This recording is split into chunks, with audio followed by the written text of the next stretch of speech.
Hello again, fellow subscribers. Welcome to another Disney Plus review. Alright, now we're going to do another classic film for Pixar, because we're going to continue to do the Pixar films until we get to Turning Red. And then after that one, we'll move on to, I think we might do the Disney Animated Studios films. I think that's what I'll probably do next after that. So anyway, let's continue. Okay, this is going to be another favorite of mine. Pixar's making so many good films lately,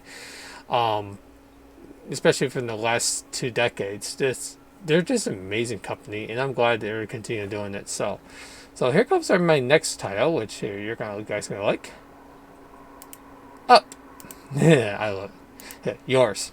Now we're not doing that joke again, right? Alright, so it's been directed by Pete Docter, screenplay by Bob Patterson and Pete Docter, and also those two did the story, and so is Tom McCarthy. It started with Edward Asner, Christopher Plummer, Elliot Asner, Christopher, we're gonna miss you, Jordan Nagy, and Bob Pearson, of course. I think Bob Pearson voiced Doug, I think. Yeah, I think that is what he is. Okay, so this story is about an elderly wielder named Carl Fredrickson, which is Asner, and the one's explorer Russel and Nagy, who go on a journey to South America in order to fulfill a promise that Carl made to his white wife Ellie. Along the way, they meet a talking dog named Doug, who was Pearson, and a giant bird named Kevin, or Kellie to be exact, because it's a girl, but yeah, and of course, who was being hunted by the explorer named Charles Muntz.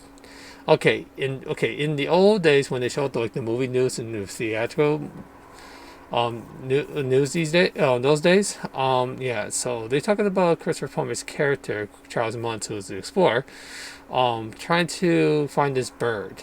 And the thing is, when they found the bones there, they thought it was fake, so they took him out the program. So the only way to fix that is he had to go explore South America to find the bird, and he'd never been seen ever since.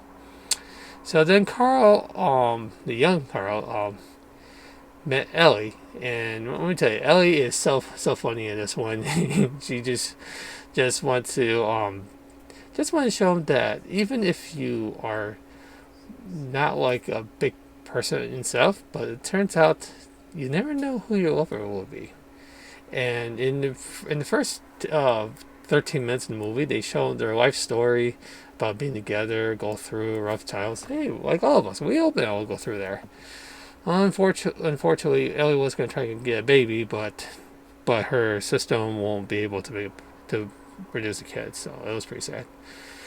But then it's like, hey, you know what? I have a good idea. How about let's try to make money to go to South America? So they did that, but unfortunately they got nags and all that stuff there, and they've been doing stuff, they've been together.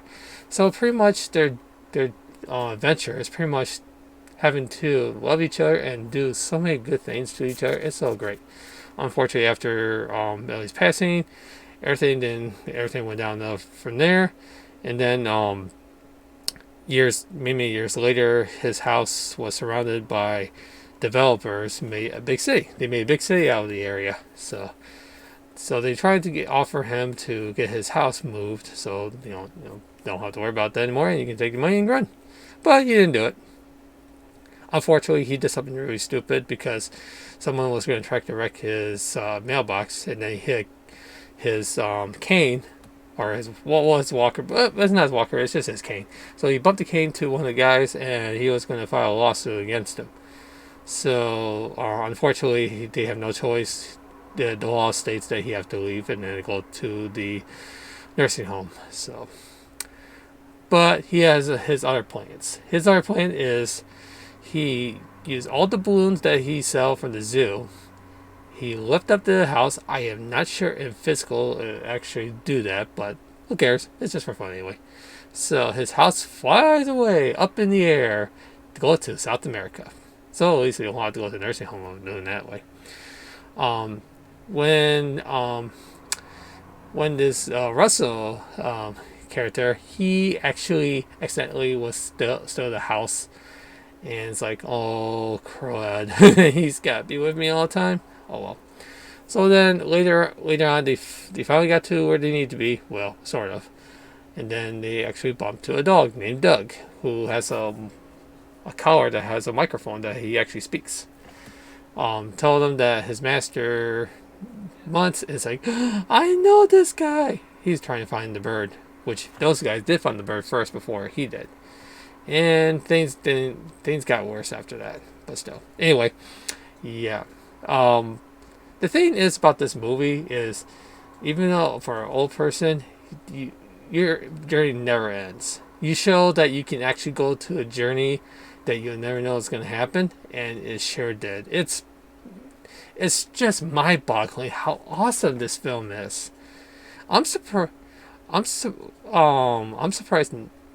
These guys didn't put this in the Library of Congress, which is okay though. But still, it should deserve that. Also, they did make a mini series for Ed Asner's acting before he passed away of Doug's Days, which is on Disney Plus, which I recommend you go see that. It's very cute and charming.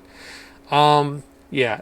The thing is about this film is that having these only small characters, but in big, grander scale, oh man, it's just awesome. And I like the scene when they're trying to get Russell and also the house and stuff like that. And it's like, all right, let's go get him. It's so cute. The doggies were trying to launch those shots at them, and then the crash, their planes are gone. And it's like, I hate squirrels. Oh man, I just love it. And also, Alpha One voice like Alvin the Chipmunks. Well, even though that's not Ross Jr. Now it's someone else, but it sounds just like him. It's just so freaking hilarious when he acts like that. Anyway, yeah. This, all I could say is this is actually one of the best ideas ever, because you're taking someone's had a rough life, even though has a good life earlier, and had a rough life when he gets older. But it shows that you can continue yourself going out there, and the journey's out there.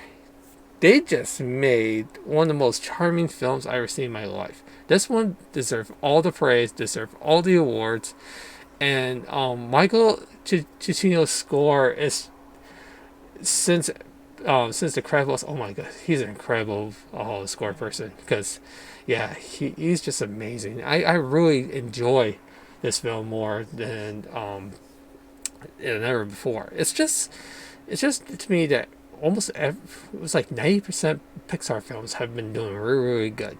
Yeah, there might be snags a little bit, but it doesn't bother me, because you show that even if there's snags, you doing so much better than some other companies out there. And like the small independent companies, which some of them cannot do that, they always rip off Disney, and you're thinking, that's going to help. Yeah, like Norman Norton's kind of thing like that. It's like, no. You are pretty much making lazy films, and you get no chance and no good criticism for that, and you should be ashamed, because Pixar, at least Pixar knows what they're doing, Disney knows what they're doing, and they keep those anime films going.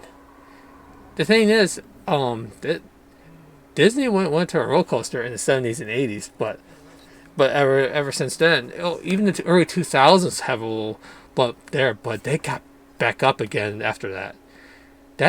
Those two companies made the best anime films I ever seen in my life. Well, at least, like I said, at least 90% of it. So, yeah.